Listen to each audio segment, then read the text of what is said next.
I was the last member of parliament to leave Bunge, apart from Bishop Kosgei. I stood there taking videos. And the videos I took, Your Excellency, ilikuwa ya maajabu. Hawa vijana wetu walikuwa wameshika simu kwa mkono ya kulia, wakashika bendera kwa mkono ya kushoto. What do you do with that kind of people? That person is a patriot. Askari walishuta hawa mpaka wao wenyewe wakaniambia, mheshimiwa, tutoroke. We cannot kill these boys. They are our sons and daughters, and they are not armed. Bendera na simu. Kijana ameshika simu, ako live. Ako live.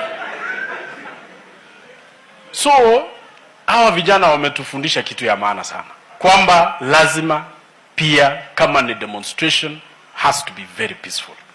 So mheshimiwa naibu wa rais, sisi tunasema tumeshukuru, mulisikiza ground na mumetupa hiyo bill, na tutashukuru tukiendelea kukata ile matumizi yetu kama maofisi.